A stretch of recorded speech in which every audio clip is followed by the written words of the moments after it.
Before we continue with the analysis, I want to talk to you guys about JerseyFIFA.com, the home of all of the greatest football kits. Whether that's the latest home shirts, the latest away shirts, tracksuits, or even retro kits, Jersey FIFA has a bit of everything. There really is something for everyone, so if you are interested, then make sure to use the link in the description down below and head to JerseyFIFA.com. Hey guys, welcome back to the AJ Analysis channel, where today we haven't got the longest video ever. I just want to quickly go over a few bits on how Manchester United can beat Bournemouth. Some people might say that this isn't necessarily a video we need, but we've seen United struggle against teams which they should beat this season, so I want to kind of cover a few things which I think Ten Hag needs to do, a new instruction maybe which he needs to use in his team at times. You might have noticed it in the thumbnail for the video, and also generally just kind of the tactics that he could use. What I also might do for this game, now this is only a might, there is no promises here, no guarantees, I might try to live stream my analysis for this game pretty much straight after full time. If that is something you would like, let me know in the comments down below, and also subscribe, turn notifications on. But let me know in the comments if you would like me to try and do that.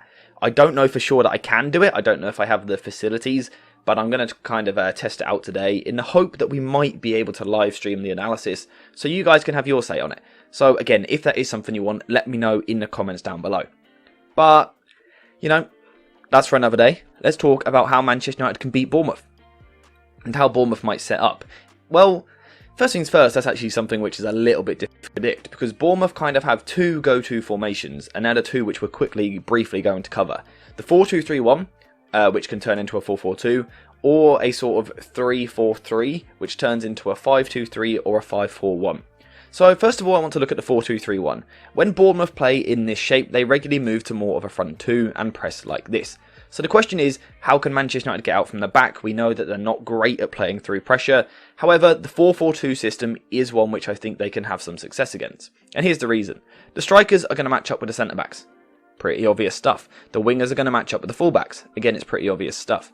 However, the issue that a 4-4-2 has when pressing United's current system is that the midfielders can be pinned, which leaves a man spare. And if I was Erik Ten Hag in these situations, I'd be swapping Bruno Fernandes a little bit deeper, pushing Casemiro further forward, and using Bruno Fernandes as the spare man.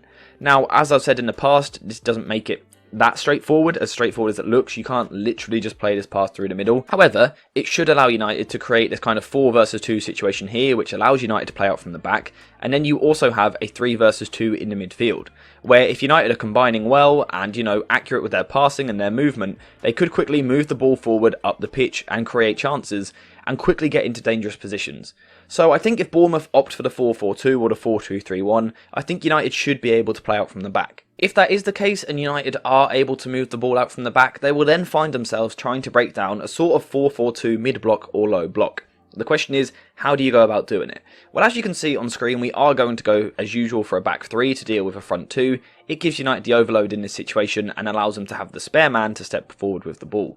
We're then going to go for a diamond in midfield like this, with Dalot tucking in from the right-hand side, Casemiro kind of being our pivot point, Christian Eriksen on the left-hand side, and Bruno Fernandes at the tip, with then a front 3 of Jadon Sancho, Marcus Rashford, and Antony. Although I should say, I would have Garnacho on pretty early in this game, especially if Sancho isn't really doing the business, get Garnacho on for the impact that he can have. However, this is the sort of game where United, if they play against this shape, should be able to take control. One of the reasons for that is because, like I've said already, they will be able to outnumber Bournemouth in the first phase, 4 versus 2. So Casemiro should nearly always be the spare man in this area, and when your holding midfielder is the spare man, it gives you the potential to really kind of take control of the game, control possession and set the tempo. From here, United then have the potential to expose Bournemouth further in the middle here. With only 2 central midfielders, United having 4 players in a diamond, again it could lead to overloads. Particularly if one of the wider players are going to get drawn out, United should be able to go inside, create the overload and then move the ball forward. So that is something which I would expect to see, and then it allows United to get into the final third, where they have the potential for a kind of a 3-1-6 or a 3-2-5 if one of the players wants to play a little bit deeper. Either way, they are overloading the Bournemouth defence. And this is where I think we need to see something a little bit different. United are good at advancing the ball in wide areas. Sancho and Antony are both good at carrying the ball forward into dangerous positions. However, what United need to get better at is timing their movement. I think we need to see better utilisation of the space on the edge of the penalty area. If Rashford is running into the box, for example, if Bruno Fernandes is running into the box, dragging centre-backs in, Antony's attacking the back post, United need to do a better job of pulling the ball back into these areas. Because, yes, there are two midfielders here. However, these are always difficult runs to track. We saw Manchester City doing it very, very well in midweek. I wonder if United might be able to make greater advantage of these spaces on the edge of the box. This is where I think United could really hurt Bournemouth. From a tactical point of view, though, what we can see is that if Bournemouth go for the 4-4-2 or the 4-2-3-1, if the United individuals perform, they should be able to play quite well and overload Bournemouth in most areas. The other shape that I was saying Bournemouth could use is this 5-4-1 or this 5-2-3. And if they use this shape, I don't exactly think they're going to be pressing particularly high up the pitch. I think if they choose this formation, they are more accepting of United having possession. So the question is again, what shapes should United use? Well, personally, I would actually still go with the same shape. You just kind of given players slightly different instructions in different positions. Now, again, what we're going to see is United should be able to overload the first line of the press. If Billings, Christie and Solanke kind of commit to pressing, United are still 4 versus 3. So, for example, let's say Lindelof gets the ball here, gets pressured, the ability to kind of pop the ball off one side and then go inside to Casemiro, again, United should have that overload in the first phase. Therefore, as a result, I think Bournemouth are unlikely to pressurise the ball, which means they will sit off in more of a 5-4-1 and they're going to try and be quite compact. However, again, this should allow United to dominate possession. Now, if this is the case, United should have quite easy progression from deeper areas with Luke Shaw and Raphael Varane. If Bournemouth are keeping their wingers quite deep, Luke Shaw should be able to step forward with the ball. This is when United can then see combinations in these wider areas. I think, again, the fact that Sancho and Antony are both very, very good at progressing the ball forward is something very useful for United. We could quite easily see Sancho picking the ball up in this area, carrying it towards the final third, and getting United in a set attack. We could also, of course, see the same from Antony down the other side, carrying the ball towards the final third, looking to cause problems. The other thing which this shape again allows United to do is have Casemiro as the free man in the middle. And we know when Casemiro is given time, he is capable of setting the tempo. Under pressure, he can be a bit sloppy with his dribbling and also his passing. However, given time in the middle of the park, he has the time to slow down and basically do what he wants to do on the ball. So this is something which, again, United need to utilise. Again, I would be going with this diamond midfield of Casemiro, Dalot, Eriksen and Bruno Fernandes, with Rashford on the last man. And of course, again, what we can see is the potential to create this 4 versus 2 diamond here. United have 4 players, Bournemouth have just the 2. And again, particularly if United's wider centre-backs are able to draw out the Bournemouth wingers and then go inside the pitch, United again have the potential to quickly overload the middle of the pitch, and when you do that, if your passing is short and sharp and sweet, you can quickly move through the midfield. Particularly with Casemiro, Eriksen and Fernandes, we have seen glimpses in the past few weeks where they move the ball very well in these areas and rip teams to shreds, particularly in the first half of matches.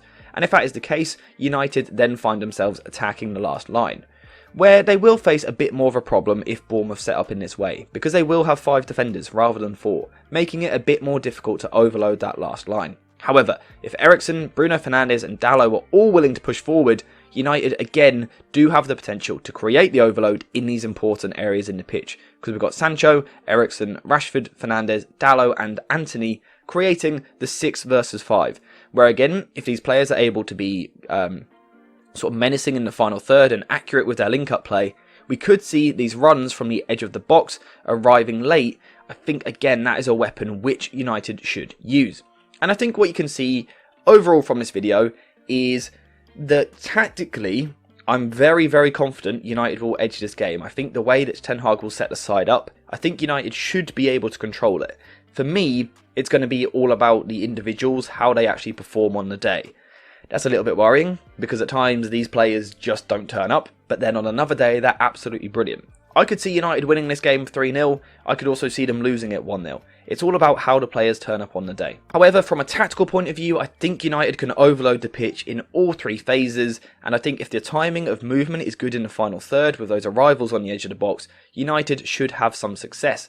And that is why today's video is a little bit shorter than normal, simply because Brighton don't have the greatest tactics in the world, which we need to try and break down. So yeah, I genuinely think that is all I have to say for today's video. Let me know though what you think in the comments down below. What would you go for in terms of starting 11? Perhaps you would bring someone like Fred in, Tyrell Malacia, or more likely Alejandro Garnacho on the left wing. Scoreline, who is going to be the first scorer? All of that, let me know what you think in the comments down below.